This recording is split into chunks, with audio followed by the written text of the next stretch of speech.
Gotta remember not to slurp that. So Father Keith Kenney, welcome to Reasonably Rational. Glad you were able to join us. I've been looking forward to this conversation for quite a while.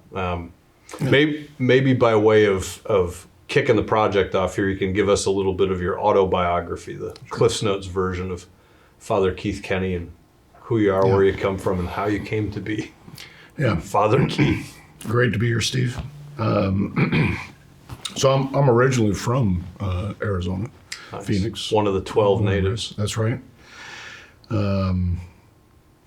After high school, I went into the Navy. I was in the Navy for 10 years. Came home, worked a little bit out here in Gilbert, and then started attending St. Thomas the Apostle church in at Camelback, 24th Street area. And they had a really lively young adults group going. And it was back when Bishop Wall was the pastor there. That's right. Oh, those are the glory days, the golden era. Right. Eric Westby was in charge of training us all up. And Deacon Doug Bogart was there, and that's a list of legends right there. That's absolutely, yeah. If you're a Diocese of Phoenix person, those three names are kind of the Mount Rushmore for diaconate, youth ministry, and adult faith formation, and then our paths have crossed them at some point. Right? That's right. What's your Deacon Doug story? Yeah, that's right. They're part of everyone's conspiracy of grace. Yeah, so there I was introduced to the idea of discernment, prayer, and I had a bunch of like-minded friends around me that some of them the Rainies, the Zooks. That's where I first knew them. The Rose Gallery. Yeah, and we were being given instruction in prayer, a little bit of scriptures, catechism stuff, and the faith just starts to kind of come alive for you. And that's where I first came to a place where I recognized that the Lord was calling me. I resisted it for a good while, but I knew what was going on. What was it? Was it like a trumpets and angels? Like there a moment, or was it more of a slowly? Hey, I think this is what he's saying to me. I mean, for me at the time, it was a moment. We went to Mass, and as you know, most parishes, your daily Masses are retired people, moms with kids. We had an evening Mass, and it was just chock full of young adults. That's awesome. And in the homily, the priest said, if you're kind of languishing out there, you're not really sure what your purpose in life is. He said one of the hints that he had for us was we do too much talking about asking kids what they want to be when they grow up. What do they like? What do they enjoy? We try to set people up with a career path based upon their aptitude or their likes. And it's fundamentally the wrong question. The question is, for what purpose did God make me? So he invited us at communion to go back and pray in that moment, and to say to the Lord, I want to do whatever it is that you want me to do. Just show me the path, give me the strength and the grace to do it. I want to be what you want me to be. At this point, I'd tried every avenue, and I thought, well, couldn't hurt to make that prayer. But when I knelt down to pray, the way my prayer came out was, Jesus, if you really want me to be a priest, fine, okay. Wow. And the moment I said the fine, okay, I got flooded with a sense of being loved, of being at peace. And it both comforted me and really, really scared me. That would, that'd get in your wheelhouse one way or another. Now I look back on it, and I mean, I don't make light of it because it was a powerful moment for me. But it was a certain sense in which Jesus was saying, your move, right? Ball's in your court. So I did go down and get my application to seminary. I met with Father Klein. He was the vocations director back then. Mine as well. And I gave him a list of all the reasons of why I shouldn't be a seminarian. And he didn't even blink an eye. So he gave me the application. I promptly put it in the top drawer of my dresser and would look at it upon occasion. And then fast forward about a year and a half, I was invited to go to an ordination. It happened to be Father Lankett and Father Grebs. So I went to the ordination, and I saw the look on both their faces when they came down the aisle. And I was like, oh, yeah, I actually have to turn this in. So I went and set up a meeting with Father Klein. I actually turned in my application. This was in June. And I left for seminary in August. Wow. I mean, I moved quick. Nice. Yeah. The quick turn. They fast-tracked you. Right. The Disney Fast Pass for seminary. Yeah. So I went to seminary at 32 years old, which in seminarian years is like being a grandpa. That's right. Someone's uncle is among us. Right. So I studied philosophy and did my undergrad at the Josephinum in Columbus, Ohio. Okay. And then I transferred for theology to St. John Vianney in Denver. Was ordained a priest in 2014. And then around here, I spent 2 years as an associate at Our Lady of Perpetual Help in Glendale. And then I was asked to be pastor of St. Margaret Mary's in Bullhead City. And then, I think I've completed 2 years now at St. Anne. Time goes quick. Yeah. That's right. Yeah. Wow. So I'm currently pastor of St. Anne in Gilbert. Excellent.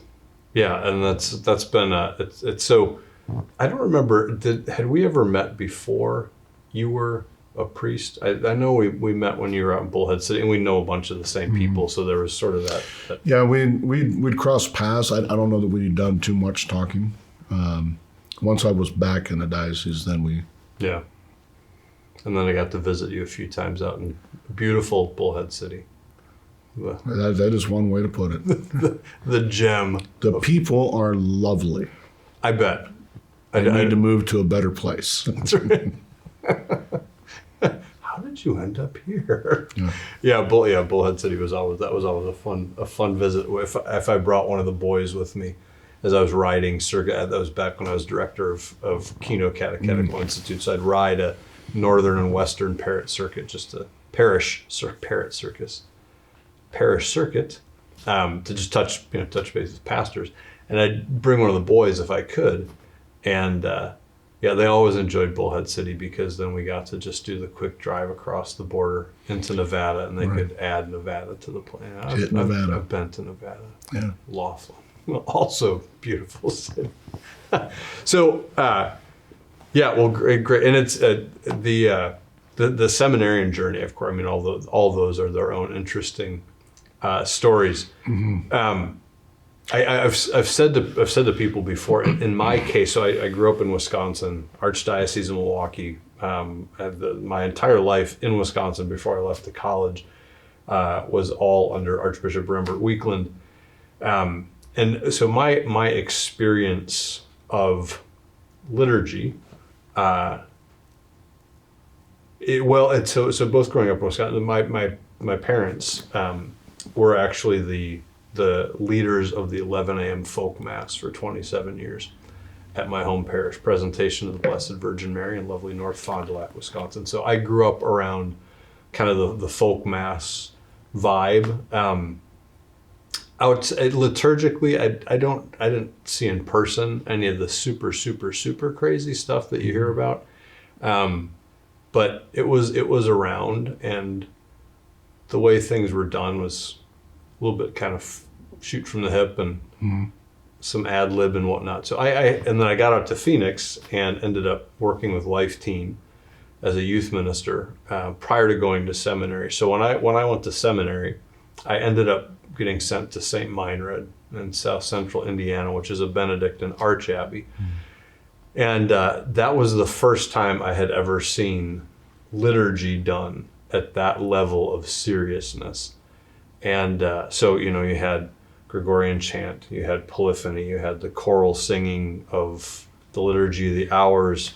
And then, it was remarkable to me. And it was remarkable on the order of, I had no idea that this existed. Like, I know they do fancy stuff in Rome, but that's because Rome's a fancy place and you've got all these big cathedrals, so you got to fancy it up, sort of thing.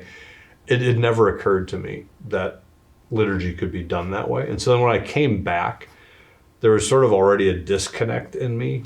And I couldn't have articulated any of it. But there's just sort of a disconnect in me when I got back from seminary, trying to streamline back into liturgy the way it had been kind of done and the way I had experienced it. And I found myself wanting to find something closer to what I had experienced in those monastic liturgies and starting to kind of to look around. But maybe talk a little bit, because I want to get into this, the kind of the whole question of the so-called liturgy wars and just kind of the broader context of liturgy. But this became a passion of yours. Maybe walk us into sort of where and how that came about, and where you took that, or it took you, once that flame was kind of lit. Yeah, so I grew up in a much more progressive kind of liturgical, quasi-charismatic. My family was deeply involved in the children's liturgy. So it was commonplace for me. It seemed normal to me that one would have a puppet show in place of a homily. That should give you a sense of the rest of the liturgy just from that fact alone.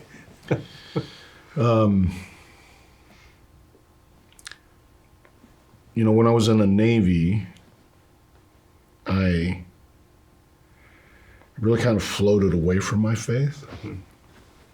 I would occasionally hit Mass here and there, Christmas, Easter, whenever you're visiting from home, because it's easier to go to Mass than to upset your mother. Yes. Right? So you do that.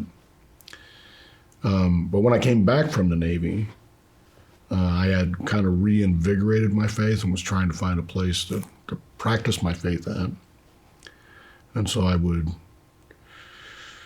drop into parishes here and there, trying to find a place in it.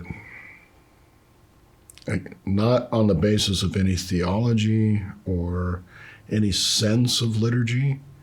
I just couldn't connect with what was being offered at the parishes nearest me. A lot of it was very bland, kind of superficial, very informal. Sentimental, and it didn't work for me. And I think the big piece for me was actually my time in the Navy, because we have ceremonies that we do, and we take them seriously. They're a part of our customs. They form a culture. There's a way that we do things, a way that you stand, a way that you walk, and if you've ever seen honor guard at a graveside, you expect the uniform to be pristine, the movements to be crisp. You expect it to go along in a very ceremonial type of way. And we would all be disappointed if it was kind of rushed through or done blandly. Mm-hmm. It would upset us. It would detract from the beauty of it.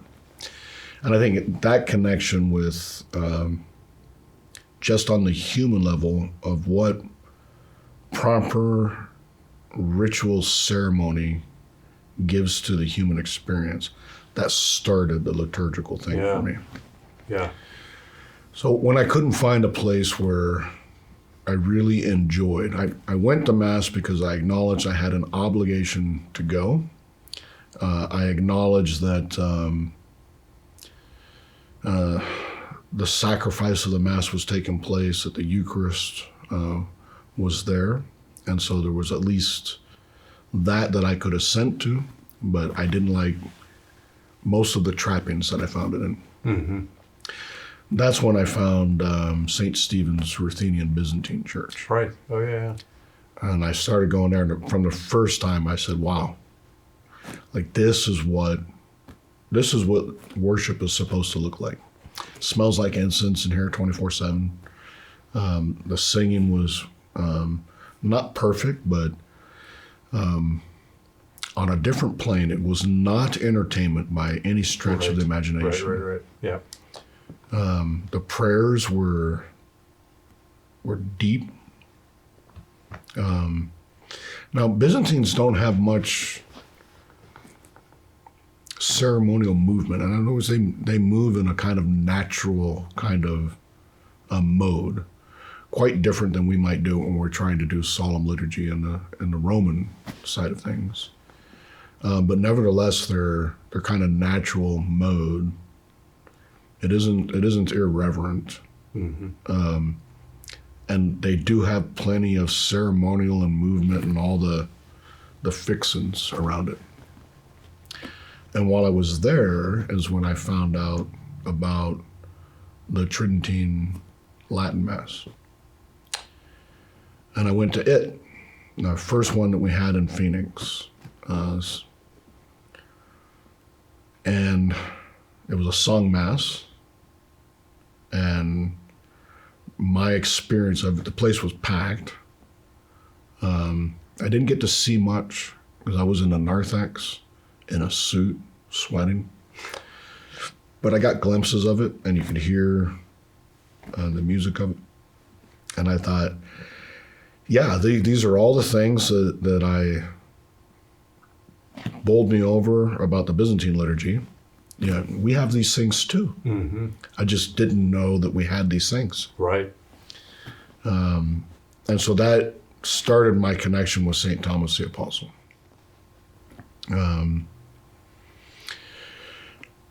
Back then, I was an avid NASCAR watcher. Excellent. Big fan. Excellent. Who's your favorite driver? Dale Jr. Oh, okay. I was a Bud man. You know. Two birds with one stone. Yeah, it was a Daytona 500. It was a big race. And my choices were like watch a part of it and then go to Mass and try to get back but miss some of it. Or just go to a regular run-of-the-mill Mass and, you know, do my obligation for that Sunday and watch NASCAR. I said, well, I'll go to an early Mass, but I'll go to St. Thomas because at least it's a pretty church. I'm familiar with it, so I went to the early Mass, and it was Bishop Wall celebrating the Mass. And I had prepared myself for, the gum chewers and the chatterers, and I wasn't quite prepared for the guitar riff during the Gloria. I remember like, oh, here we go. And then I started watching this priest celebrating Mass.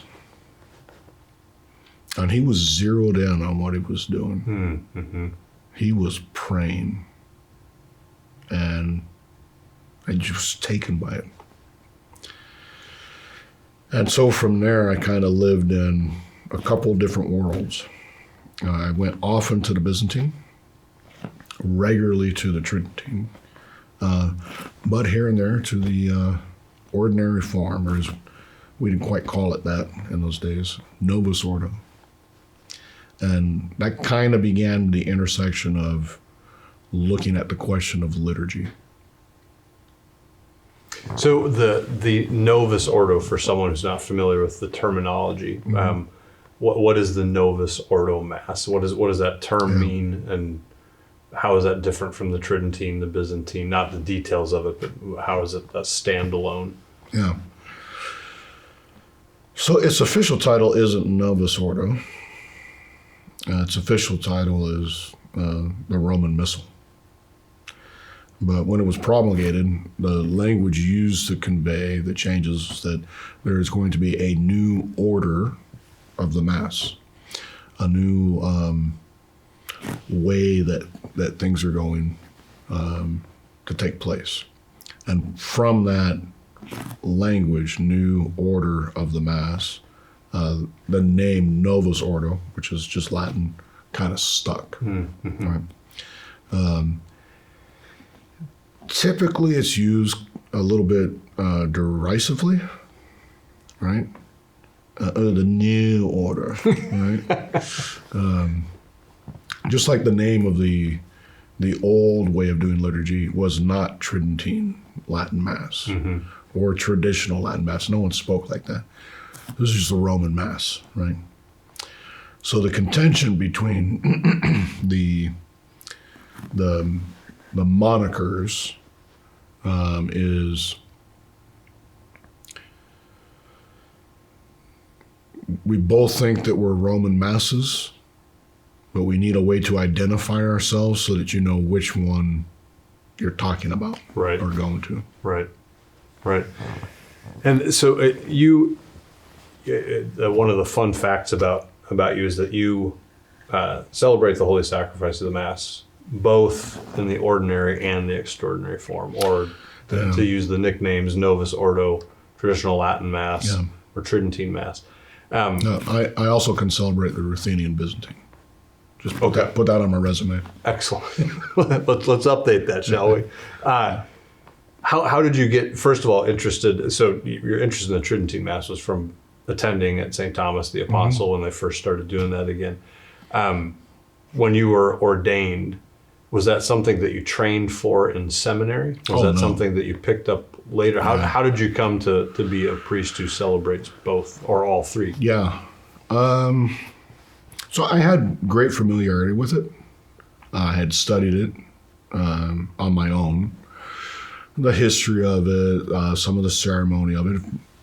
And to my mind, if I was going to attend it, I wanted to know all that I could know about it, right? Really soak it up.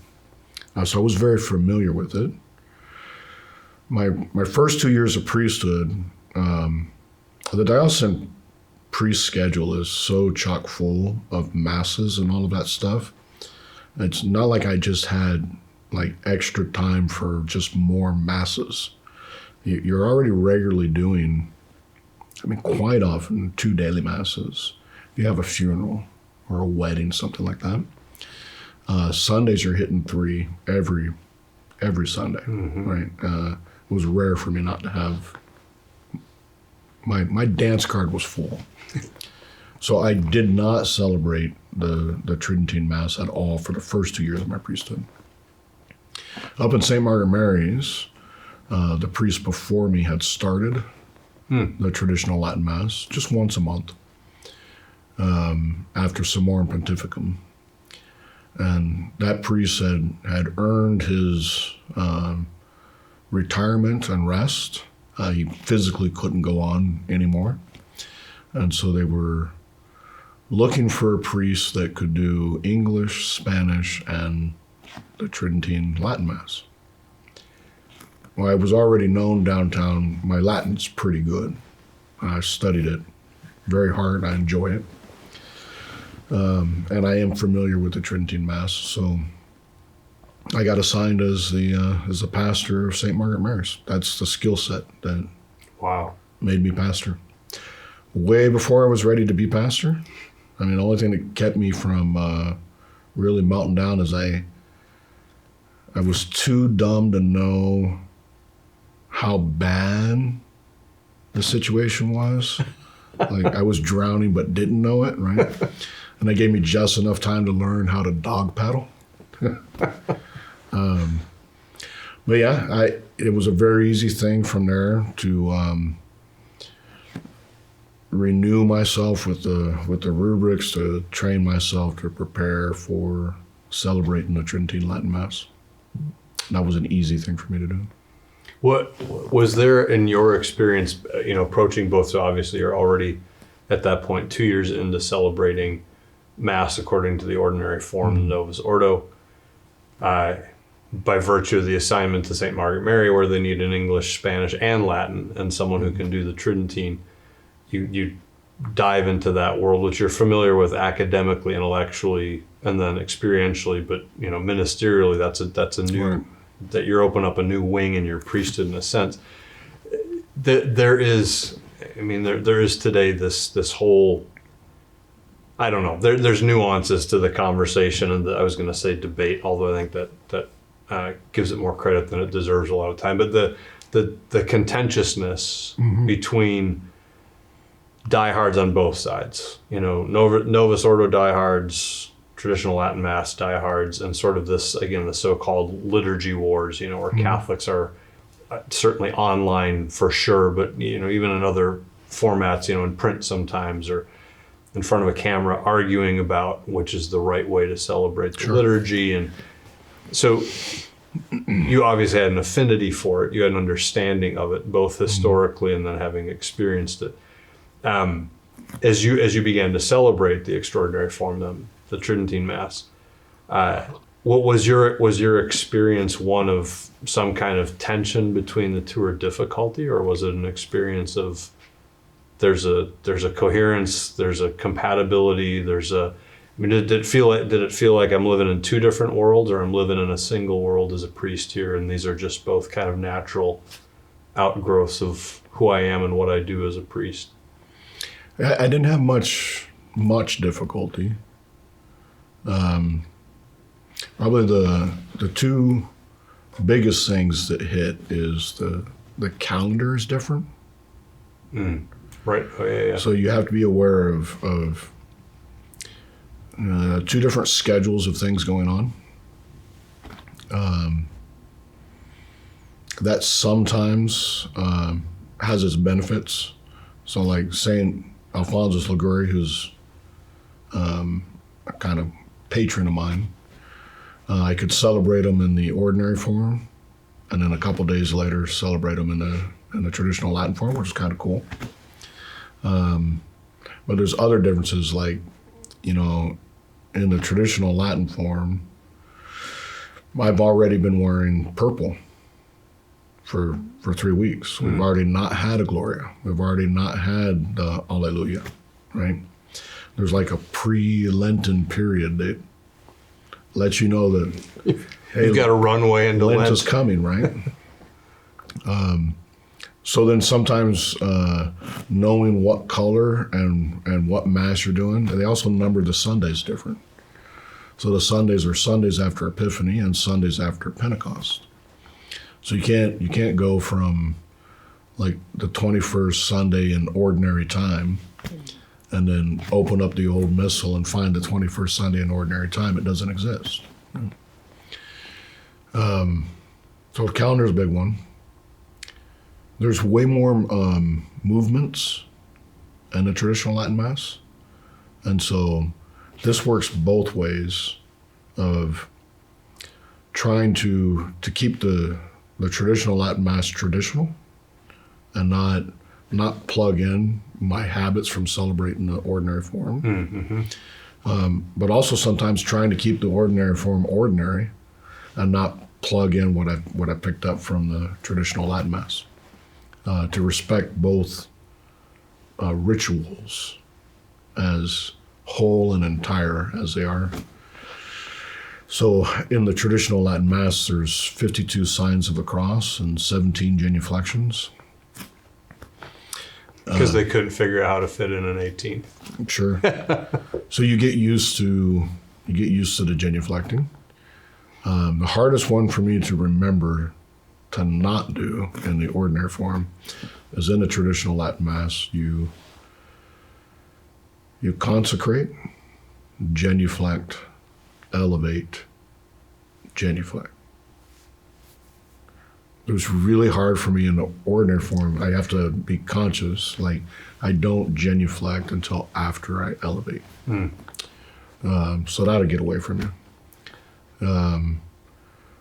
The one that gave me the toughest chore, and it sounds silly because it's not that complex of a rubric, but after the end of the post-communion prayer in a traditional Latin Mass, you close the book and set it down, and then go to the center and do the dismissal and the blessing and that stuff. I can't tell you the number of times that I would look up there and see the book open and think, I've got to get this right. So getting all of those movements in your head, I would say some of the benefits, the learning to celebrate the Tridentine rite actually made me pay closer attention to the rubrics in the ordinary form, right? Some of which I don't think you can correctly interpret without reference to what came before. Because either it's changing something and consciously making a decision to do so, in which case it's going to be different than what the Tridentine rite looks like, or it's assuming a kind of way of talking about things that you can only understand if you know what that looked like in the Tridentine rite, right? So both things are kind of at play. Was there for you, beyond maybe the intensifying of your attention to the rubrics and the Novus Ordo, was there for you a significant difference in just what it was like to be celebrating the Tridentine liturgy as a priest as opposed to attending the Tridentine liturgy? And I suppose the same question would hold for the Novus Ordo. It's a very different thing to be the minister of the sacred mysteries. Did that change anything about your priesthood or your understanding of it, or it's a weird, vague question. So feel free to answer a better question than just ask. But I'm if I had no lived experience of it, if I had no historical or theological knowledge of it, I can imagine that being like a watershed moment, but it really wasn't for me. Okay. At that point, excuse me. At that point, I had already concelebrated the Ruthenian Byzantine. I had gotten some small training while I was a deacon to do the Russian Byzantine. I had already at that point been a concelebrant at a wedding at the Byzantine liturgy. And I can't remember if it came after or not. Might have already been. It might have been after. Eventually I was one of the concelebrants for a diaconal ordination. So I'd had a variety of experience in liturgy, and in my general interest in reading and all this, I was liturgically formed by a lot of what I read. So I didn't experience a watershed. I did experience a joy. Like, oh, hey, I get to do this. There's something about knowing that I'm doing this in the way that this saint also did this. Right. I'm saying the exact prayer that they would have said on this day back then. There's something. Yeah. fantastic about that. Yeah. That's one of actually that point is one of the points of contention between the Novus Ordo crowd, the TLM crowd, and the kind of the debate, dialogue, discussion, argument, whatever over liturgy is the gosh, what was wrong with the Mass that, and then name your priest saint from the last 500 years or so. Sure. What was wrong with the Mass that they all said that they used to worship, that we changed it for what? Just sort of that's one of the criticisms I've heard is it would be oversimplified and kind of vulgarize the objection to say, it's kind of like if it's not broke, don't fix it sort of thing. But that's kind of what they're saying is like you had something great and you had something good enough for, and again, name you got quite a lineup there of these great saints. Someone make a case to me why we would go and mess with that sort of thing. Yeah. I don't think there was a case could be made that there was nothing wrong with the arrangement in the missal as such. Just because it was carried out in particular ways in particular places, that shouldn't be held to be a fault of the missal. But in practice, what most people were going to, parishes were not full of missa solemnis with deacon and subdeacon and all the rites carried out to their fullest. That was not the reality in most places. That may have been closer to the reality in a particular liturgical oasis. But I think more or less what most people got was the low mass version. Right? Now this will be like quasi heresy to those who prefer the low mass version. But I remember my experience. The first one I went to was a missa cantata, which is not a solemn mass. It's kind of a later developed hybrid kind of version. You're essentially doing a low mass and you're tacking on some solemn mass stuff so that the faithful are not deprived of hearing the song of the church or having incense. You can do those things, but the ceremonial that takes place at the sung mass is essentially the low mass ceremonial. It's pepped up a little bit, but it's not the full missa solemnis. And so people could go all their lives and never participate in the missa solemnis. So I would say just in practice on that alone, there's a difficulty apparent in liturgical praxis. The second thing is that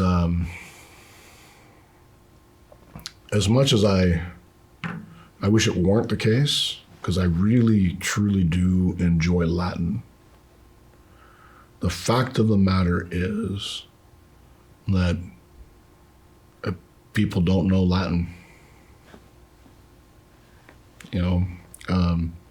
There's a lot of arguments bandied back and forth.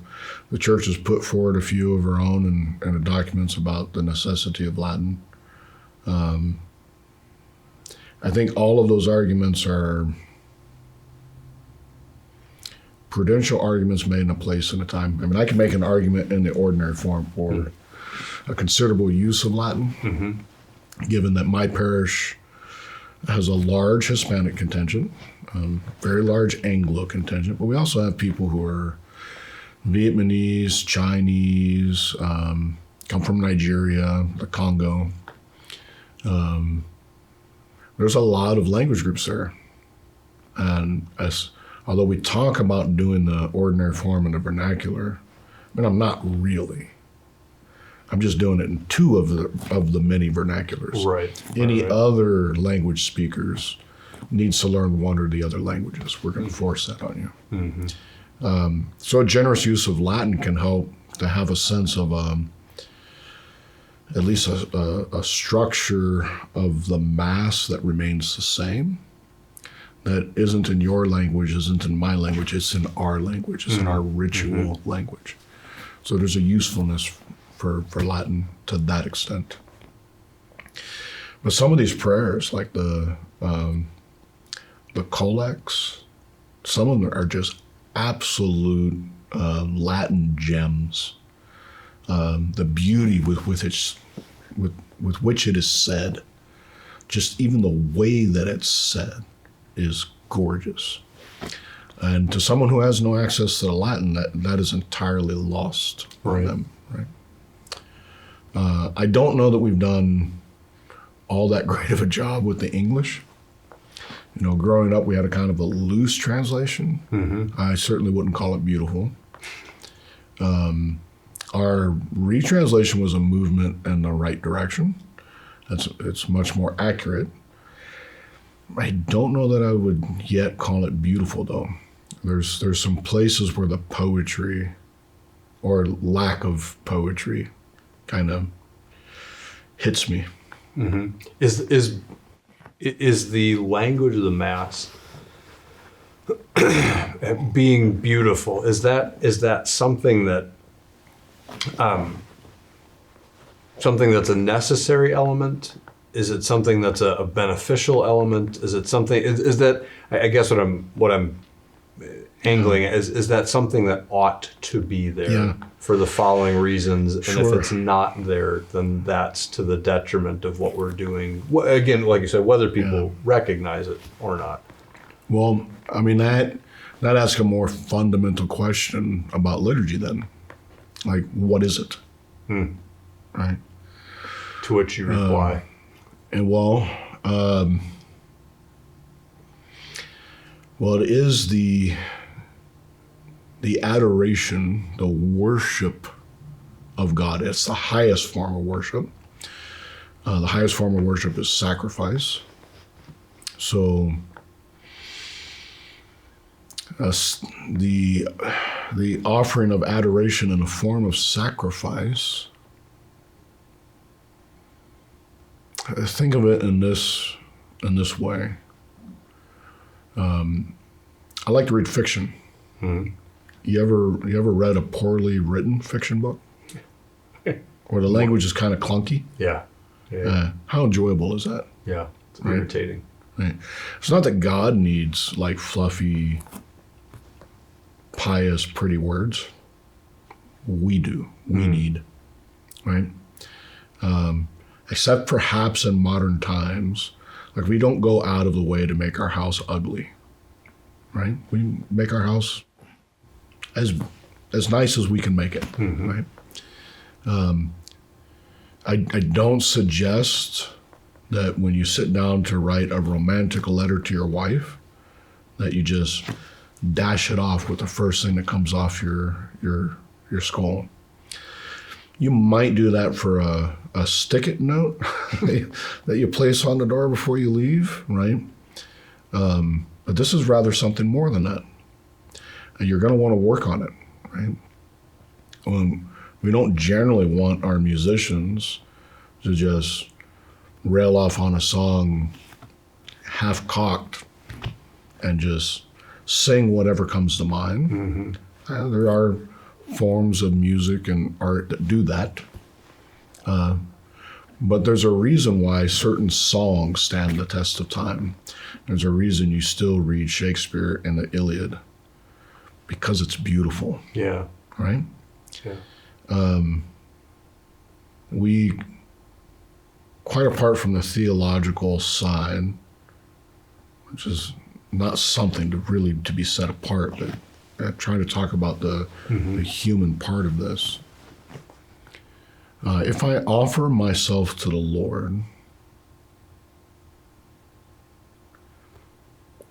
look, I might, in a moment of trouble, cry out in whatever words I can find or none at all. and I might offer myself to the Lord kind of muddy and stinking a bit. And there's a good in that. But if I'm preparing to offer myself to the Lord, I'm likely to take a shower. And the same way that if I was going before a magistrate, if I was invited to a place to be honored, the likely human thing to do is to wear my best clothes, whatever those might be. Mm-hmm.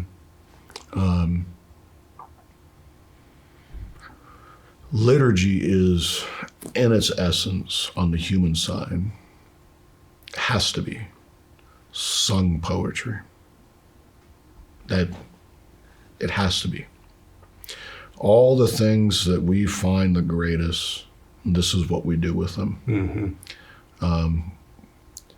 We speak in poetry, not mathematics, not history, right? Right. Poetry. There's something in the human heart that when I wish to express myself at the highest level that I'm capable of, even if my poetry is bad poetry, I'm going to go for poetry. Yeah. Right? There's someone that, golly, I'm so bad at remembering where I read it. It's someone making the point that, so, the holy sacrifice of the Mass employs all of these human elements in this great work of worship.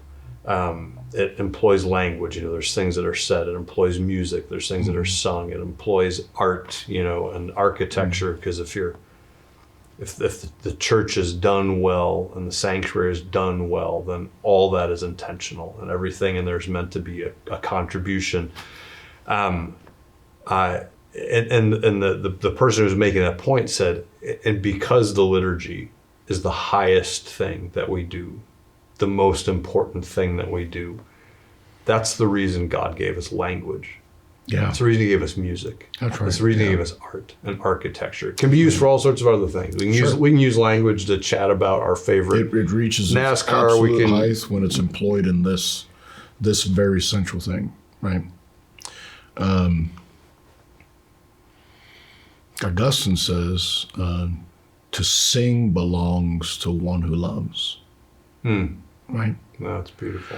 One who loves, and whatever else is going on in liturgy, it must be between a God who loves and the ones who strive to love him back, right? And that means that the register in which that ought to be done really is sung poetry. The low mass, the recited mass, there's a reason for it, but it is it's a much reduced kind of nod to the necessities of things. Never intended to be seen as the ideal of things. Mm-hmm. Right? What was that? When you get to the Second Vatican Council, and there's a liturgical reform, and then following the council, you have what's referred to as the Novus Ordo promulgated, and it does change what came before it. Mm-hmm. Is that in response, from what you know of kind of the history of all this, to a perceived problem that we're solving, perhaps even to some extent what you were just saying? It ought to be this higher, more expressive, and yet it's often just sort of left as this low form. Mm-hmm. We should do something about that, or were there other motivations at play for? That didn't really play in to the kind of later form of the liturgical movement. It did in the beginning with Dom Prosper Guéranger and the founding of the Solesmes Abbey, with St. Pius X and the renewal of Gregorian chant, that was at play. More what happens later is they become very focused on lay participation, right? And so they lay it out. There's a famous liturgical conference that takes place, and they lay out what it is that they want to do at first. At the very first, there's no talk of reform in achieving this. There's more talk of instruction and education, getting people to take part in the action that's going on, to not view it as, well, I'm going to do my prayers and kind of do my thing, and then, I'll look up at the appropriate moment for the elevations. The liturgical movement was attempting to enrich the faithful with the actual prayers of the liturgy as they're celebrated. They had a sense that most people's spiritual lives weren't formed by the liturgical rites. Certainly they were affected by the Mass itself, the offering of a sacrifice, by the participation in the sacraments. They were receiving grace, but their sense of the spiritual life was not liturgically formed. That's what drives it. And then a second concern enters. There was a kind of fervor of ecumenism, right? So this is my opinion. I'm willing to listen to where I'm wrong about it, but I've kind of identified a couple different strands that all lead into eventually what takes place. Right. Kind of the first strand is a resurgence in knowledge of the historical data. Ancient missals are being published. You can see them for yourself. You can sift the data of the liturgies. You can see where things changed over time, that the liturgy of the 15th century was not the liturgy of the 10th century. They had almost all their DNA in common, right? But they were celebrated very differently from each other. We can see that in the historical records. We can actually tell at certain places when certain things began to take place, right? So there's more knowledge about those things, and it's being published, so it's easily consumed, right? That might have been just the realm of the specialists back in the day, but by the early 1900s, printing's fairly cheap. Right. You can buy a book about this and study it yourself and see what you think of the various arguments. So that's kind of one strand. In the midst of that, of identifying how the liturgies developed, one of the things that became apparent as we started to broaden our sense of things, so like for me, up until I was an adult, I had no knowledge of the existence of any of these other Catholic ritual families, churches in their own right, in communion with the Roman. For me, the words Catholic and Roman Catholic were the same thing, only to find out that although we make up the greater number of Catholics, there's every flavor of Catholic that you can imagine. Then when you start comparing our liturgies and how we go about things, you're struck on the one hand by certain things that are common in every rite, in every language, with minor derivations because of the way that we speak in languages, but the Lord be with you and with your spirit everywhere. right? Some form of lift up your hearts, right? We have them to the Lord. Let us give thanks to the Lord our God. It is right and just. I mean, there's certain pieces of it that happen everywhere in Christianity, regardless of the culture or the language, they come up. So you see that piece. But then you see these very drastic differences in the rites as they develop over time. And then you start to ask yourself the question, okay, well, what's apostolic?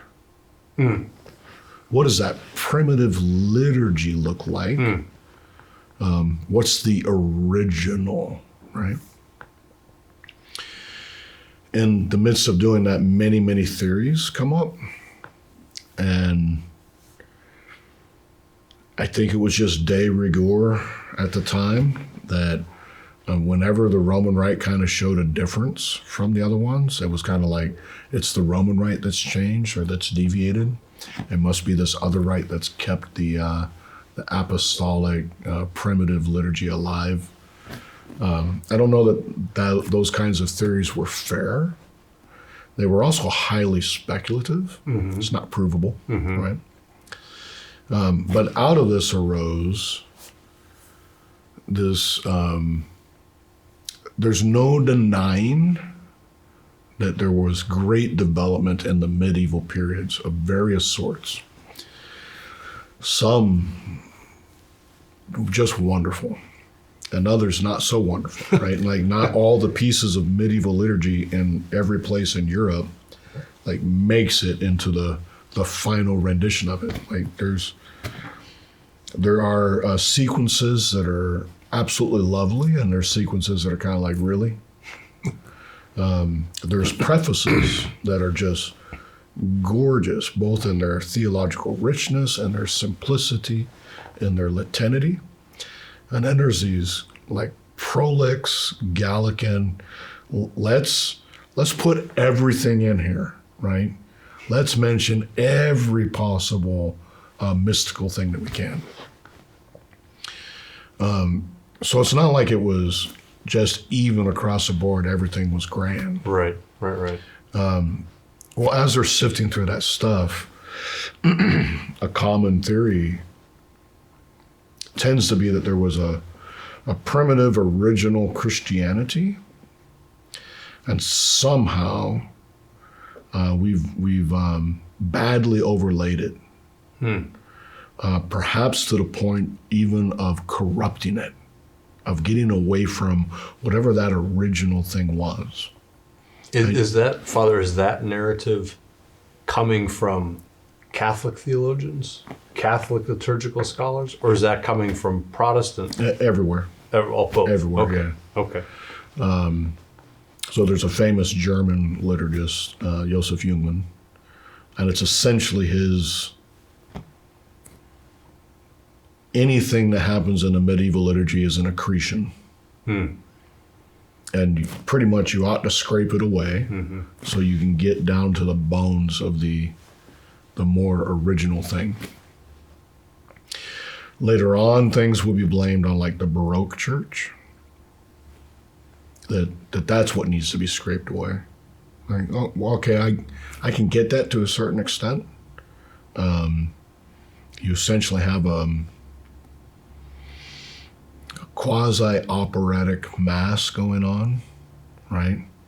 And the architecture is awe-inspiring and overwhelming. That's not a bad thing in and of itself. But it does have a tendency to hit towards the emotional, right? The music is framed in such a way as to make you have an emotional experience that they're trying to elicit that from you. Yeah. Okay. Some would say what we need is to strip that away and just get back to the Gregorian form of it, even if it's translated and done in a vernacular kind of plain chant form. But that whatever this is, that that this is what turned the mass into like a showpiece, a spectator sport. I don't know that that's necessarily authentically true, right? Because it seems to me that in all those times, whatever the various corruptions of humanity and even within the church, there were also those who took what they had in their time and place and Right. found Christ and remained faithful to it. But they did have a sense that something needed to be done, right? Well, there's also another strand kind of playing into that, and that was more of, well, the liturgy needs to be fit to the needs of modern man, right? So, where the Second Vatican Council talks about noble simplicity, like, I get it, not overly complicating something just to make it complicated, right? But a noble simplicity to the rites. Someone else looks at that word noble simplicity, and I think all they saw was simplicity. Right. Simplicity is noble. Let's make it more simple. Yeah. Where's the nobleness of this, right? So for these critiques of what eventually came our way, I mean, I think I'm on good solid grounds to say the Council Fathers present at the Second Vatican Council that voted for Sacrosanctum Concilium and the program of reform to come out of it would absolutely not have approved, in fact, what came. And the reason we know this is because it was shown to them in a normative form to a group of bishops, not all of the bishops, and those bishops rejected it. It was sent back to the shop to have some fixes done to it, right?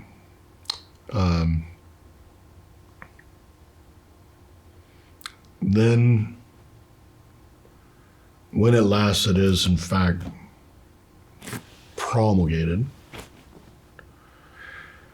I think one of the biggest critiques you could give for it is that is too much, too fast.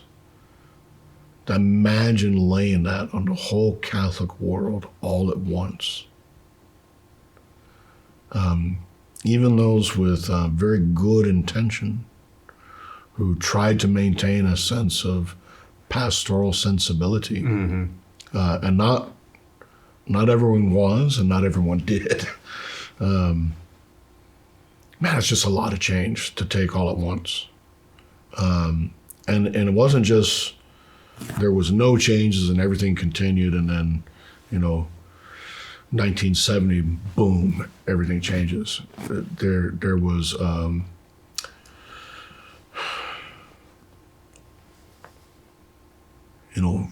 5 years of constant change every time you turned around. Right. More, 6 or 7 years really, of just constant change. And so every time you turned around, the church was doing something new, right? And it had been preceded by a kind of progressive systemic change in the liturgy. So the rubrics of the 1962 Missal are not the same as the rubrics during the reign of Pius XII. The Holy Week of Pius XII is not the same as the Holy Week of Pius X. And they had still much in common, but and already there you can see a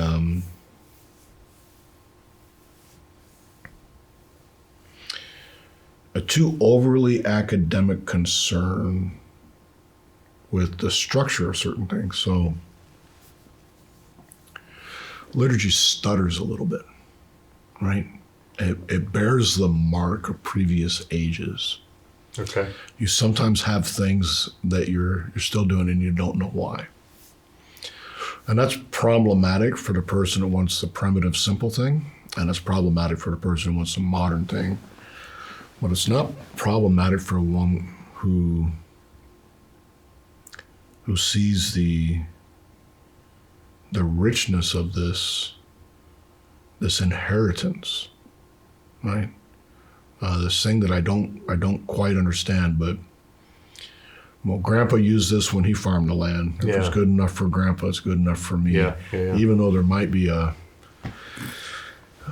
better rake around, right? So we lose some of that connection. So I am somewhat critical of the processes and some of the decisions, right? Because I come across myself things where I say, I don't know why you would get rid of this or change it, right? But nevertheless, it took place. Yeah, one of the we know as a family a number of friends of ours who have, in the last several years, some of them quite some time ago, some of them more recently, for various reasons, but have moved gradually into the traditional Latin Mass. Now participate pretty exclusively in the extraordinary form. And I would, first of all, just to be clear about this part of it, I would characterize all of them as, devout. They love their faith, very aware of the fact that, we're not perfect, we're sinners, etc. But when you get into the conversation about the liturgy,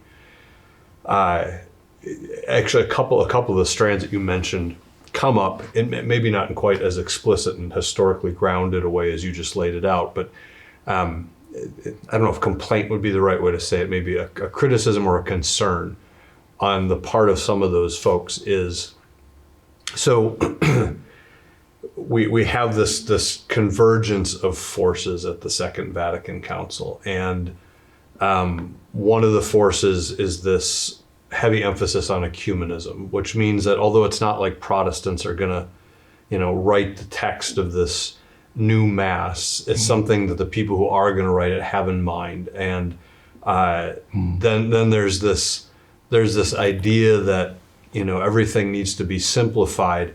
Now I don't know that I've talked to someone who would have the theological concern of, well, these are accretions that accumulated in the Middle Ages, therefore simplifying it back to some original liturgical form that theoretically existed. But more along that third strand you mentioned, which is accommodating it to modern man. Sort of today people, they don't go in for all that ceremony and movement and formality and depth. We got to get them something that's more palatable, that's more commensurate with the way modern man, he's on the move, he's on the go, he's got a much more fluid reality than that sort of thing. And so then the concern or the complaint ends up kind of being, instead of saying to modern man with his desire for ecumenism, here's a high liturgy, we're going to help raise you to this standard. Instead, what we did was we took the high liturgy and we lowered it to the standard of modern man, and then there's the complaint. That's backwards. That's wrong. It should be. Well, yeah, I've heard that myself in various forms. The fact is that it's not true. That's the problem with it. I mean, it is in the lived experience of what you perceive, but the Missale Romanum of Paul VI, amended by John Paul II and amended again by Benedict XVI. And although I don't think we have a new typical edition, it has been amended in some ways by Pope Francis. That liturgy as it's laid out in no way requires the 4-hymn sandwich low mass that you get at the average Novus Ordo parish. So you can look at that thing and say, I don't like that thing, but you can't actually straight blame that thing on the reform of the liturgical text, because the reformed liturgical text does not require that it be that way. And I can prove it to anyone who doubts me. You come to 11 a.m., at St. Anne's on any given Sunday, and you will see the fullness of the Novus Ordo, and I'm tooting my own horn, also the Roman tradition on display before you. There's nothing that says that the way the Novus Ordo was celebrated and carried out in most parishes has anything to do with the liturgy as it is promulgated. Mm-hmm. Right? Mm-hmm. So first of all, if you happen to be in the Phoenix area, swing by the 11 a.m. at St. Anne. Just to make Father Keith back up what he just said. It's a pretty glorious experience. One of the other points of contention is that so someone would say, I hear and I understand what you're saying. So Sacrosanctum Concilium, which is the document from the Second Vatican Council pertaining specifically to the liturgy. Someone would say, okay, so Father Keith, I understand what you're saying. You're saying if you did that document the way it was intended, the way it was written, you'd get something much more impressive and much more in keeping with the tradition and the high things that we are entrusted with than what you typically see. In other words, what you typically see, or we have typically seen maybe for a long time in the wake of the Second Vatican Council, is at least a misinterpretation, if not a hijacking. In some more extreme cases, it's a misappropriation of what was intended. Sure. But then the further, and I think in some sense deeper concern that follows that is, like you said, these are all published texts. You can look at the text of the Tridentine liturgy, and you can see all the things that were taken out, that were removed. We don't do these exorcism prayers anymore. We don't do these signs of the cross.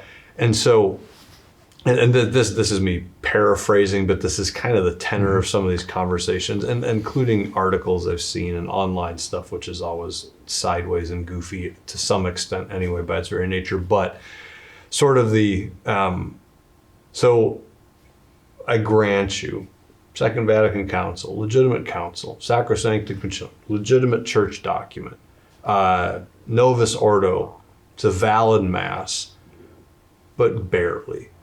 All this stuff was taken out, was stripped away, and so you had it, and it's almost kind of like what we've got now is Catholic light. It's this cut rate, diluted version of the highest thing, the best thing. And so if you're a serious Catholic, if you care about these things, if you value the tradition, if you put your orthodoxy first, at some point you have to end up at the TLM sort of thing. Speak to that in there. I imagine you've heard some versions of that same kind of take on it. I've given versions of that.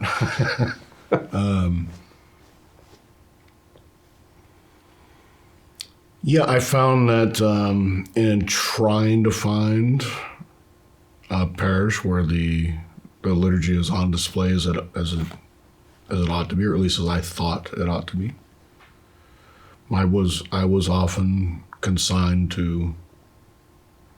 not a bad word. The only place I could find it on display was in a more traditional parish. Mm-hmm. Then if you're lucky enough to find a more traditional leaning, run-of-the-mill average parish, then you always had to worry about your priest being taken away. Because what's the next guy going to do, right? Then if you're at a parish with multiple priests, like you never know exactly how priest A is going to celebrate versus priest B. So there's always that thrown into the mix. I mean, admittedly, what we have at 11 o'clock at St. Anne's on Sunday is a unicorn. Mm-hmm. It ought not to be. Right. So that does often push someone to move towards going to traditional Latin Mass. And there I would say, just remember that there you're you are still partaking of some of the things that are at the root cause of the problem in the parishes.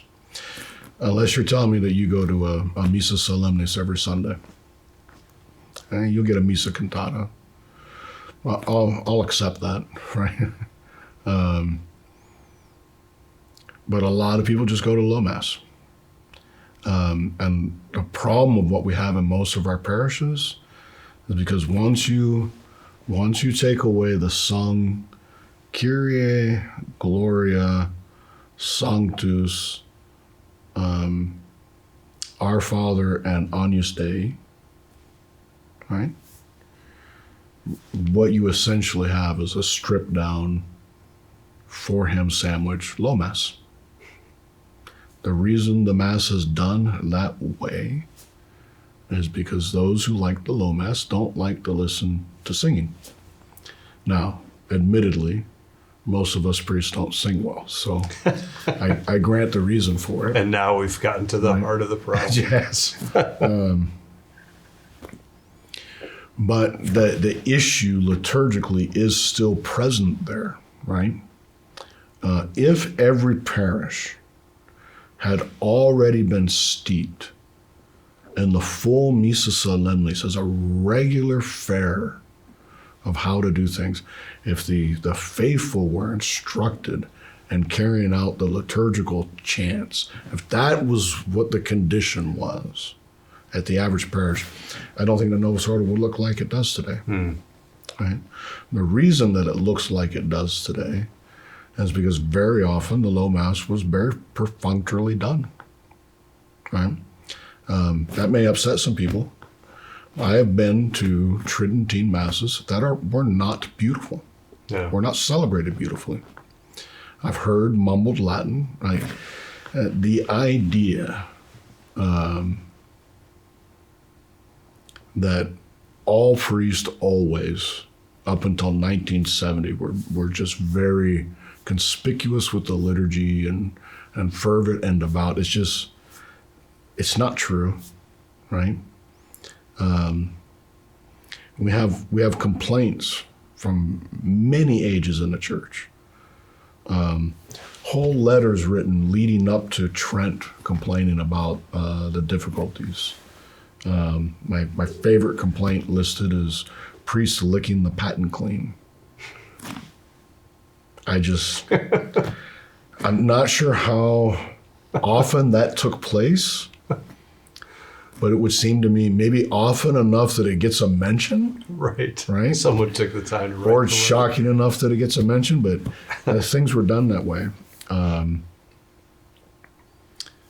St. Vincent de Paul, talking about 30 years after the Council of Trent, is lamenting the disgusting variety in Paris of watching a number of priests all celebrating Mass differently, completely out of disarray. The idea that we're living through the only time in which the liturgy has been in a disarray, it's historically untenable, right? What has happened in the resurgent in the traditional Mass is seminarians have self-selected. People have self-selected. And so you're coming together as a group of like-minded people, priest and laity, and you say, this thing is important that we do. And no expense shall be spared.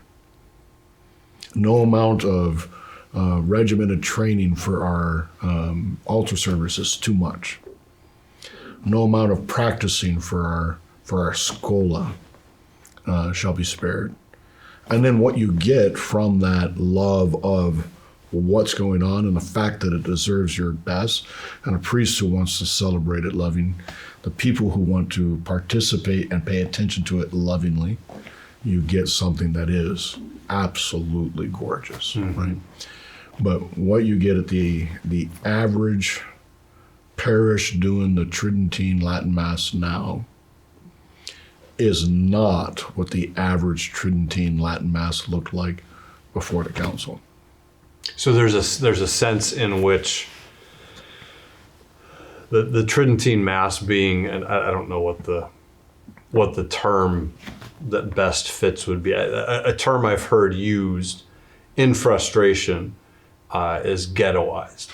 We've been ghettoized. We TLMers, we've been shoved into the smallest possible space in the overall liturgical life of the church because they can't get rid of us, but they certainly don't want any more of us than they have to put up with, kind of thing. And so, Right. having been sort of shoved onto the reservation in a sense liturgically, well, then here we are, and we're all here for the same reason. I mean, we feel there's that we're celebrating the Tridentine Latin Mass at Queen of Heaven Chapel, and it's a mortuary chapel, and it's not big. If it was bigger, more people would come. Right.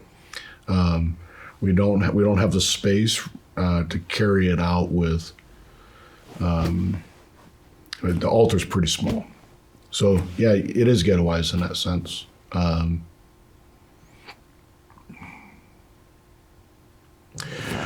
Well, I mean, there's a number of things I can say about that. It's clear to me that in the faithful and in the hierarchy as well, at all levels, there are those who in fact don't want the resurgence of the Tridentine Latin Mass.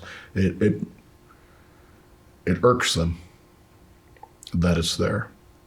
I think they mostly see it as a kind of repudiation of the program that was put in place following the Second Vatican Council. I don't myself feel that it's necessary to read it that way, even if sometimes it is true there is a repudiation going on. But they seem more uncomfortable with that than some of the other variations of liturgy that might take place. So that's a just feeling to feel that way. There's also another difficulty is most priests wouldn't be able to adjust quite as easily as I did. It really is asking quite a lot. Right. Most priests, their Latin's not useful pretty much at all. It's usually pretty terrible, actually. So you're asking them essentially to memorize a whole bunch of movements of liturgy, and you're asking them to live in two different liturgical worlds at the same time. That's quite a bit. Yeah. Some priests on the ordinary form side seem to have trouble just dealing with the rubrics we have, and we don't have that many. And you want to toss them at the Tridentine Latin Mass? There's some prudential things that would have to be put into place for the traditional Latin Mass to be offered at every parish without exception. And there is a burden. I do take it as a delight because I enjoy liturgy, like writ large. I'd be willing to learn to celebrate just about any liturgy because I love the whole church's liturgy and all of its offerings. But it usually does mean just another Mass on Sunday. All right? Where am I going to put it? If I put it in a slot that's already filled by some other Mass goers, I guarantee you there's going to be a backlash against that. Right. Right. So you just add another Mass to an already overcrowded liturgical schedule.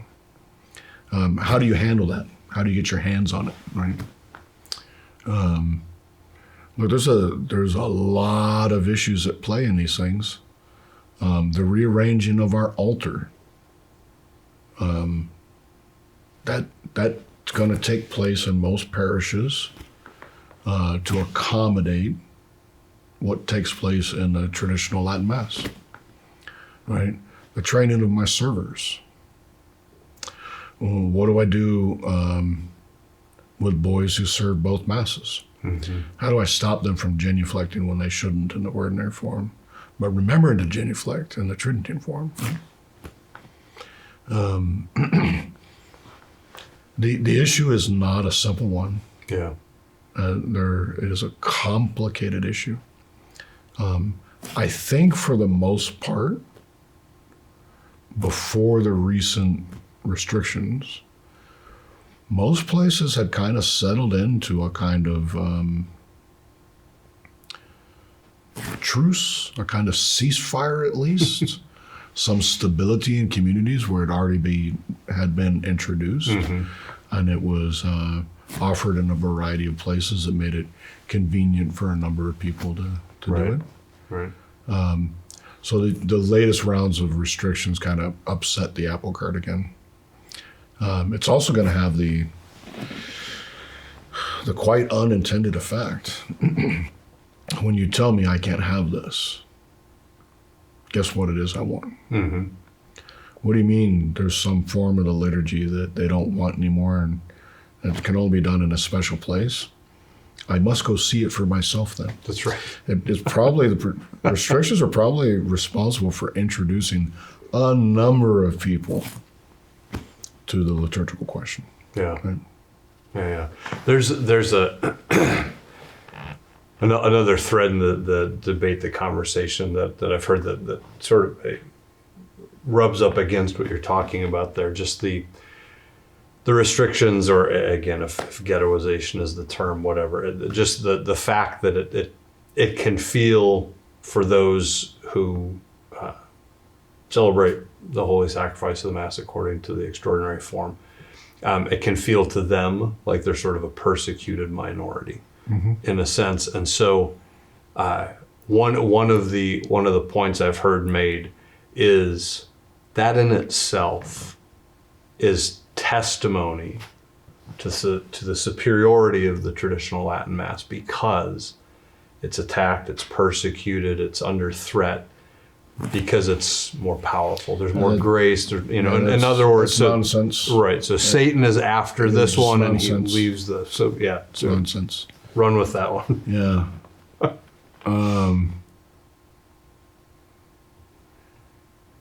If you were being persecuted because of your holiness, all right, like you might have a leg to stand on there. I suppose that's possible. But I don't think that's where the persecution is coming from.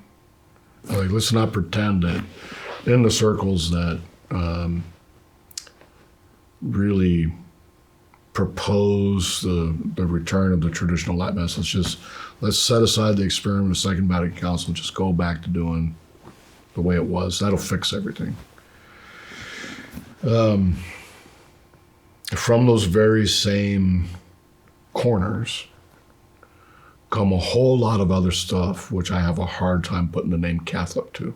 The way that they speak about other Catholics, the presumption with which they seem to know the hearts of others, the criticism of the Holy Father, of their bishop. You find me a traditional saint that ever approved of those kinds of things. Right. Right? So I don't want to gaslight them. I'm quite aware that there's some people who think having permission to celebrate the traditional forms of the sacraments is just the most terrible thing ever, right? A little ridiculous. But for the most parts, it wasn't like most of the bishops were out there persecuting them, right? I'm aware of being here in the diocese, and when the traditional Latin Mass community was kind of just getting going, which came before Summorum Pontificum. So what we had here in the diocese was not because of Summorum Pontificum. We already had it with permission of our bishop.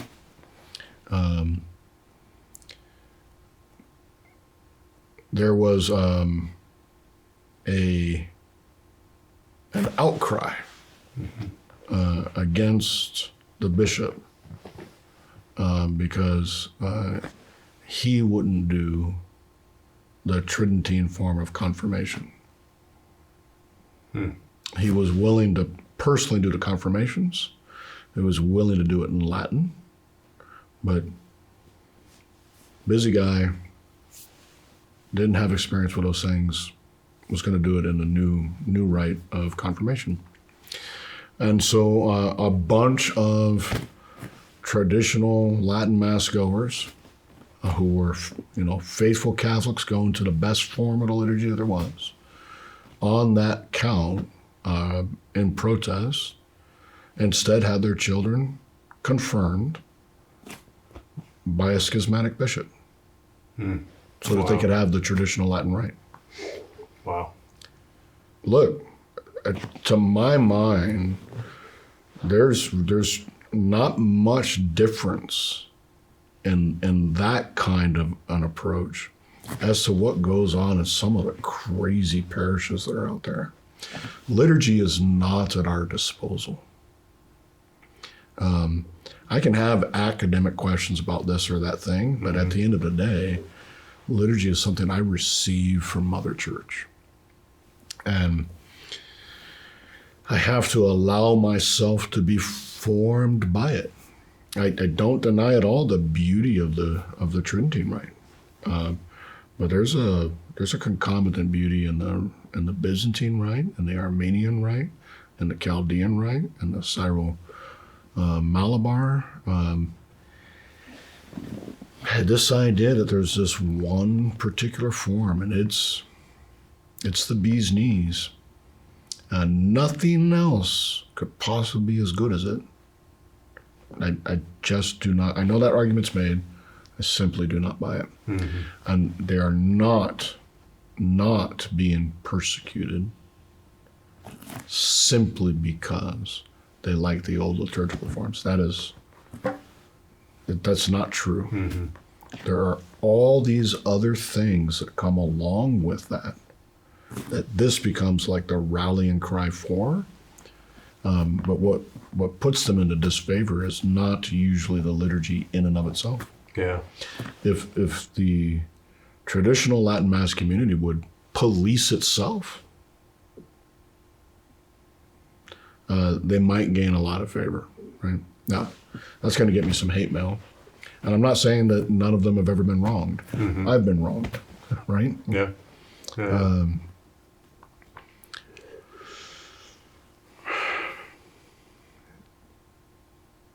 But it doesn't follow, for the most part, if those places were just lively, active, loving, charitable communities who really stopped worrying so much about ecclesial politics and the stuff going on. I'm not saying stick your head in the sand, but frankly, it's Jesus' church. He'll take care of this, right? If we were actually all just focused on our lives, our parish community, the members of the community, outreach to the poor, if we were actually living that out, I think you'd find a lot of that attention would go away. You would disappear in their minds, right? And you've seen that show, Mad Men? I have not. I've heard of it, but never seen it. Yeah. I don't recommend it to watch. There's a lot of stuff that goes on in the shows. But there's a scene that's kind of become quasi-famous. There's this tension and fight between the two characters, and one character says, kind of condescendingly, I feel I feel very sad for you.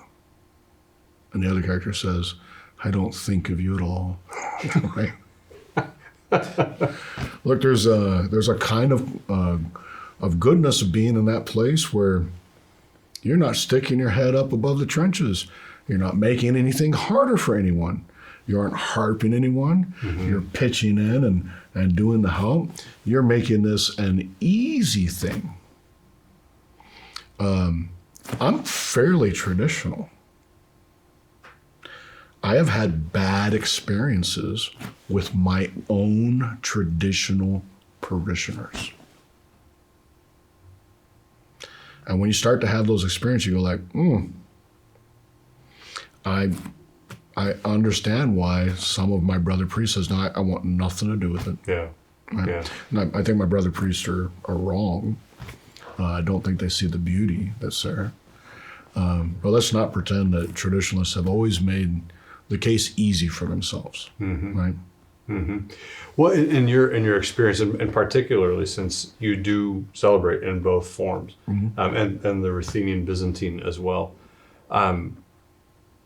having been the priest for Novus Ordo parishioners and Mm-hmm. traditional Latin Mass parishioners, and now you're one of the priests who offers a traditional Latin Mass for the diocesan-wide community at the Queen of Heaven.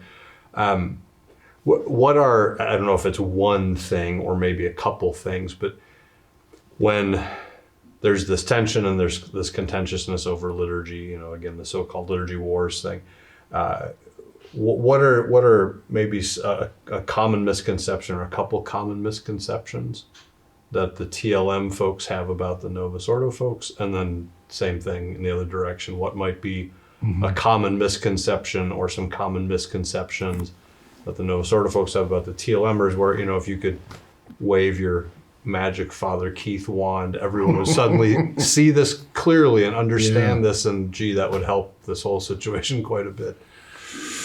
Oh, that's a good question.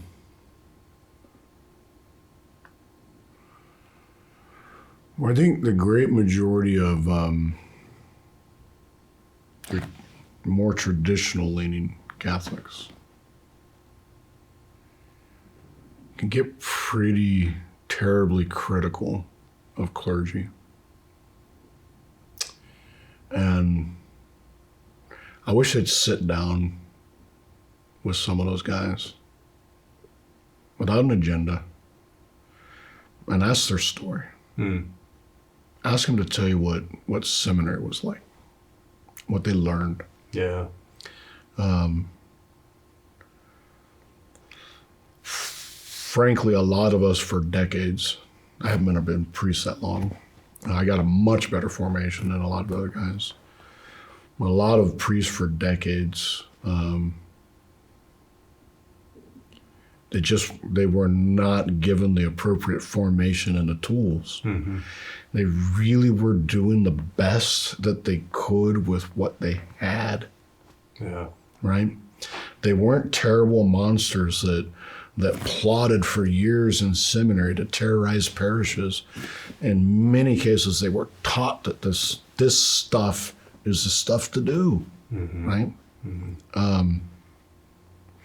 I grew up in a fairly liberal parish, puppet shows for homilies, liturgical dance, all that crazy stuff. Look, I know some of the people involved in it, and I promise you that while they were absolutely wrong on the liturgical scale about just about everything that they did, it wasn't malicious. Yeah. It absolutely did not come from a lack of love for the Lord. Mm-hmm. They in fact loved the Lord very much. They thought that what they were doing was going to make the Lord accessible, mm-hmm. right? In some cases, they even thought that they had permission for these things. Right. It's crazy the things that people considered. And then you go like, well, that's directly contrary to what this says, right?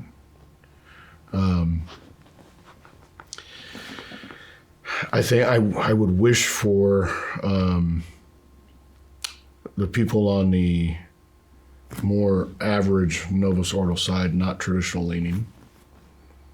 I wish for them to understand that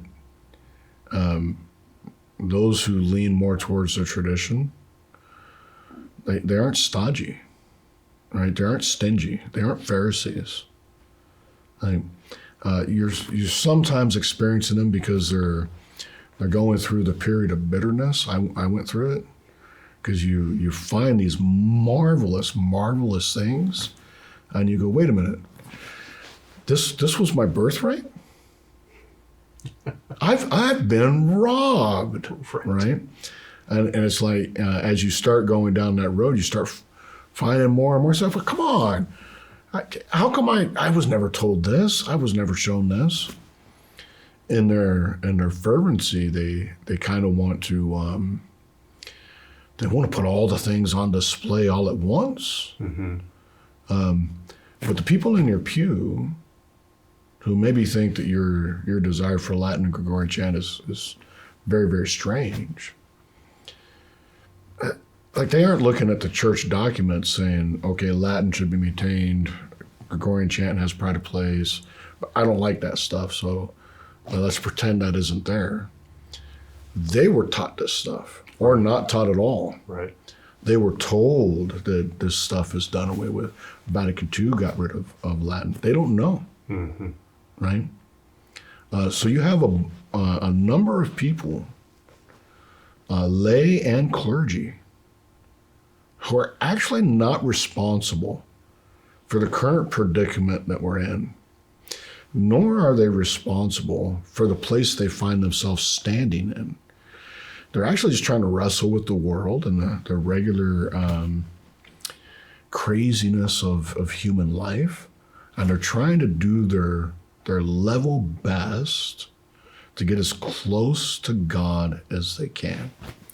Now, are there sprinkled in there on both sides bad actors that are abusing the rest of us? Yeah, welcome to I'm humanity. Pretty certain of it, right? Yeah. But neither side is terrible, you know. That's an important point to make. It's interesting, distressing to see, and I think the online version is maybe the worst. It's the most strident. Yeah, it's the most unhinged, but that's true for everything online, right? Politics. Right. You get the cowards with a keyboard effect where people type things they would never in a million years say to that person. Partially because they might get punched. Right. But they just wouldn't. There's a level of decency that still, thank God, more or less holds in person that just goes right out the virtual window. It's slipping away. Online, It's slipping away in person. It does, yeah. Well, of course, we know that. You can't behave that way there and totally compartmentalize it. There's not, you can't flip that magic switch on and off forever. Right. It starts to bleed through and undermine. I agree, but there's just the reality of, what if the person that I'm about to light up with this super snarky comment, and I'm gonna torch them in public and then clip it, and so and so destroys traditional Latin Mass, or traditional destroy. What if you just stopped and thought, A, that person probably loves Jesus too. B, there's a whole lot of stuff that all Catholics of every stripe and every liturgical preference could be chopping wood on together. That's right. That's fairly pressing in our current moment in history, that maybe isn't getting quite as much manpower or attention as it should, because we're distracted and diffused with all this petty bickering and stone throwing and you're cafeteria Catholics, you're Catholic Pharisees, right. That's an important point. These are your fellow Catholics. That's right. Yeah. The Liturgy Wars don't actually get us anywhere. No. And they also, not only do they make us less effective, and I'm speaking for the laity here.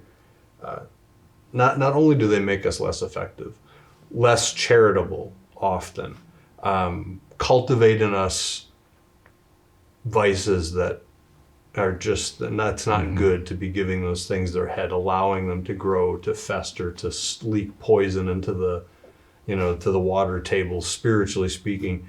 But they absolutely undermine the effectiveness of our evangelizing witness. Right. People, as we all know, you've got a 3-part audience for every exchange online. There's the 2 parties going back and forth at each other.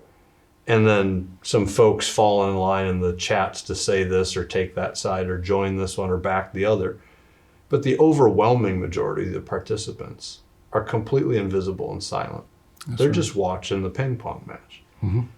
And when it comes to the people watching Catholics just rip into each other, light each other up, take each other down, call each other names, etc., the portion of the watchers who aren't Catholic, who maybe by a work of the Holy Spirit have been sort of dragged into the orbit, and then this is what they see.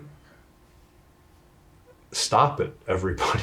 Right. This is not, like you said, this is not helping. This is not doing anybody any favors. Yeah.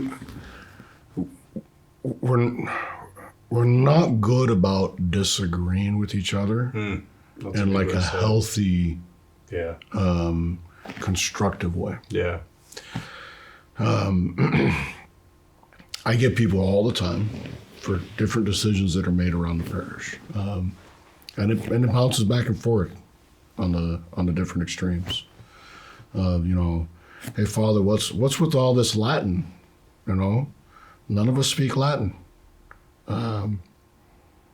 Hey Father, could we get some more Latin over here? I'm like, I'd like to just get everyone in the room and have them see that, like, our parish is composed of a bunch of people from all kinds of crazy perspectives. They're dealing with their own things. Mm-hmm. Some people are not comfortable with any change whatsoever. It doesn't matter whether it's for the better or not. They don't want it. They just want things the way that they've been, right? They need to hear themselves. It's exhausting as a priest to have to deal with this stuff. And it's disheartening many times, right? Because we're not comfortable enough with disagreeing and being okay with it. I've had people come, after Mass in tears, thanking me because we have an altar around. I let you guys use it. And it's the first time they've been able to kneel like that. And it was a moving experience. I've also been read the riot act after Mass. What the heck are you guys doing here? Mm-hmm. Right? Those are the 2 ends of the spectrum on it.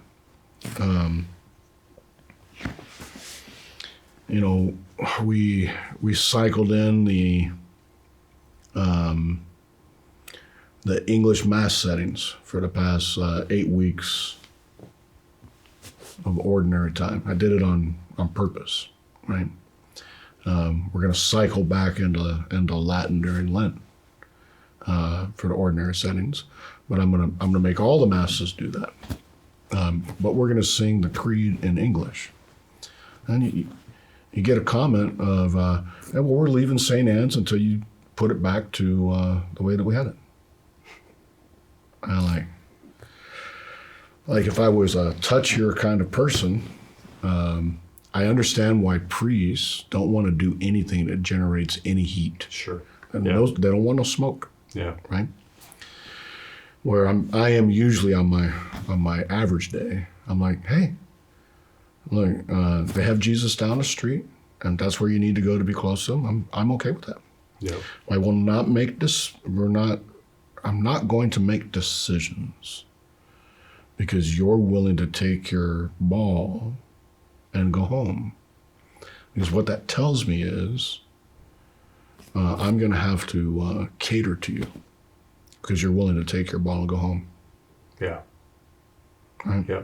I want someone that says, Father, I absolutely disagree with you. I'll stick it out through Lent. And hopefully we'll go back to singing the Latin Credo, right? Great. I can work with that. Yeah. I don't need you to agree with me on all of my opinions on things. I hate this thing you're doing, Father. I'll see you on Sunday. That's right. We need to make these things broader, and so the push right now of the restrictions maybe make you feel ghettoized. I get it. That's a legitimate feeling for you to feel. Fight back against it by saying you can't chase me out of the parish. Like, I'll go here for Mass, but I'm still going to keep my connection with my parish. I'm still going to show up to diocesan events. You can't run me off. You're stuck with me. And all of my love for glorious Latin and ad orientem, right? I'm here to stay. You'll get a lot further that way than digging in your heels and doing the pull yourself out of those things, disconnect yourself from the communities, right? Do your own thing as long as you have what it is that you like. Yeah, that's great. Maybe to close with on kind of everything that we've touched on, the contentiousness that exists right now. Some of the rough patches liturgically, that we've been through collectively in the last several decades. But from where you sit, and again, in a somewhat unique position of being a priest and a pastor who celebrates in both the extraordinary form and the ordinary form, what for you are just some signs of hope that, hey, you know what, there's some good things happening. I see some real positives developing here. I think. Like you said, first it's Jesus Church. Spoiler alert, Jesus wins. That's right, Jesus wins. But in the meantime, for someone who's wrapped around the axle on any of this stuff, what would be some things? So I'll do two things. We've been talking about kind of contentious and extreme examples. Mm-hmm. There's a lot of people with a foot in both worlds. Yeah.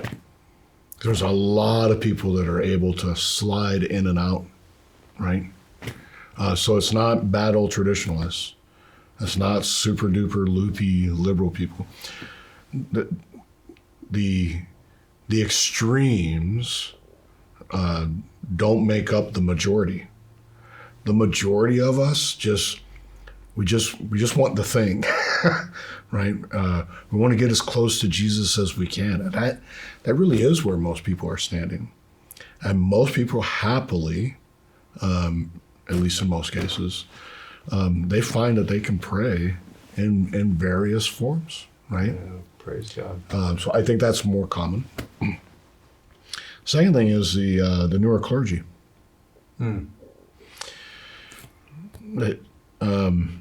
They don't have any of the hang-ups.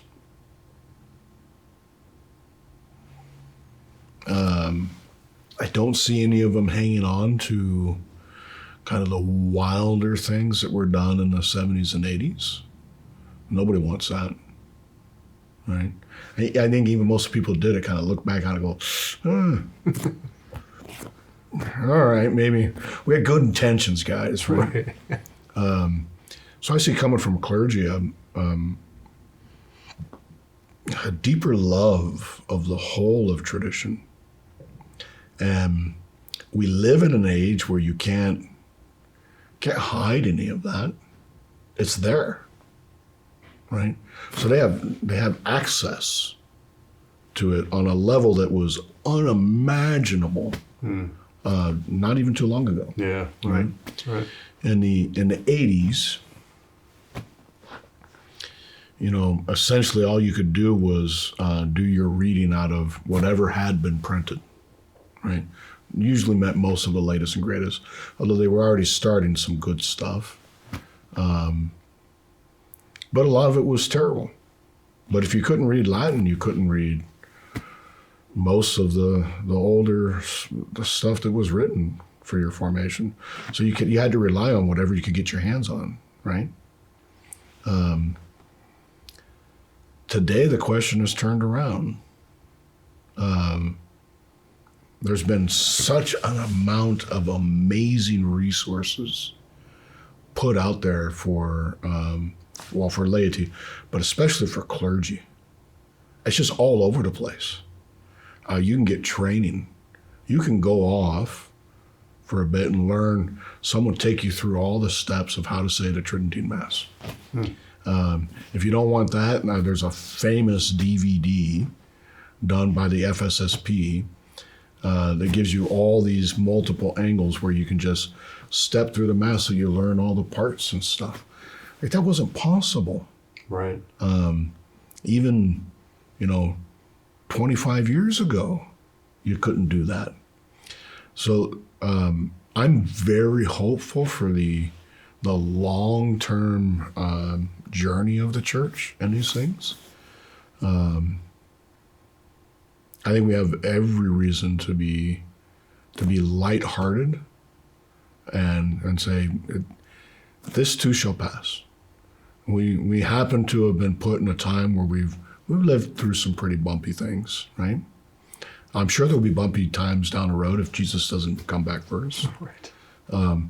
But this particular thing that we've been living through, I think it smooths itself out and it comes out better for it on the other end. I truly believe that.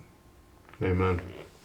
Well, hey, thank you so much. It's been a joy to have this conversation. Like I said, I've been looking forward to it, and I think just what we've talked through in this short little window of time, that we could do a series of these.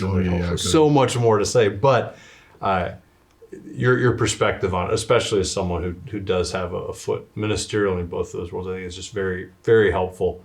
I appreciate that. I think it'll be a blessing to folks. So thanks, Father Keith, for your time. It was a pleasure to be here, Steve. I mean, you invited me to come talk about my favorite thing to talk about in the world, right? I didn't have to twist your arm too much.